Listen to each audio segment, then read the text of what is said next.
എവിടെയൊക്കെയോ ആക്രമണങ്ങൾ ഉണ്ടായി എന്നുള്ളത് നമുക്ക് പ്രേക്ഷകരുമായിട്ട് ഇപ്പോൾ പങ്കുവയ്ക്കാൻ കഴിയും. ഗോകുൽ രവി തത്സമയം നമ്മുടെ ഇന്റർനാഷണൽ ന്യൂസ് ഡെസ്കിൽ നിന്ന് ചേരുകയാണ്. ഗോകുൽ, പറയൂ.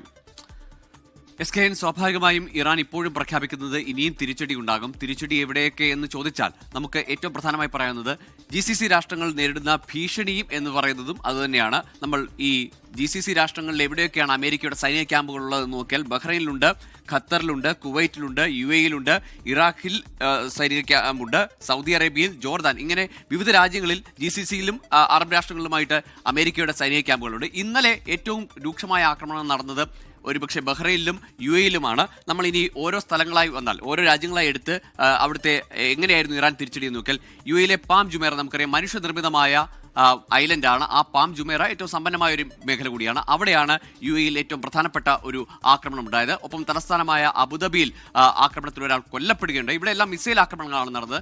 പാം ജുമേറയിലെ തീപിടുത്തത്തിൽ 4 പേർക്കാണ് പരിക്കേറ്റത്. ഒപ്പം US-ന്റെ സൈനിക താവളം അവിടെയുണ്ട്, US-ന്റെ അൽ ദഫ്ര സൈനിക താവളം, അവിടേക്കും ആക്രമണം ഉണ്ടായിരുന്നു. ഇനി ബഹ്റൈനിലേക്ക് വന്നാൽ മനാമ US ബേസ്, മനാമയിലെ 5ാം കപ്പൽപ്പടയാണ്, അമേരിക്കയുടെ 5ാം കപ്പൽപ്പട സ്ഥിതി ചെയ്യുന്നത് മനാമയിലാണ്. പ്രധാനപ്പെട്ട തന്ത്രപ്രധാനമായ ഇടമാണ്.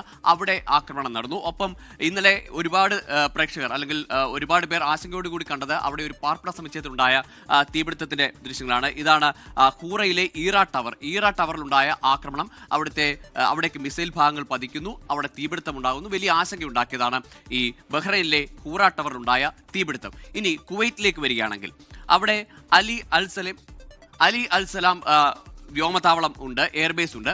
അവിടേക്ക് ആക്രമണം നടന്നു. അവിടേക്ക് ബാലിസ്റ്റിക് മിസൈലുകളാണ് അയച്ചത്. ഒപ്പം കുവൈറ്റിന്റെ അന്താരാഷ്ട്ര വിമാനത്താവളത്തിൽ ഇന്ന് രാവിലെ വന്ന ദൃശ്യങ്ങൾ കൂടി അവിടെ ഏതാണ്ട് കാര്യമായ തന്നെ നാശനഷ്ടങ്ങൾ ഉണ്ടായിട്ടുണ്ട്. കുവൈറ്റ് അന്താരാഷ്ട്ര വിമാനത്താവളത്തിനകത്തേക്ക് നാശനഷ്ടങ്ങൾ ഉണ്ടാകുന്ന, കേടുപാടുകൾ ഉണ്ടാകുന്ന തരത്തിലുള്ള മിസൈൽ ആക്രമണം ഉണ്ടായിട്ടുണ്ട്. അങ്ങനെ കുവൈറ്റിൽ വലിയ ആശങ്കയുണ്ടാക്കുന്ന തരത്തിലുള്ള ആക്രമണം നടന്നു. ഇനി ഖത്തറിലേക്ക് പറഞ്ഞാൽ നമ്മൾ അൽ ഉദൈദ് വ്യോമതാവളം പോലെ പ്രധാനപ്പെട്ട US ബേസ് ഉള്ള സ്ഥലമാണ്.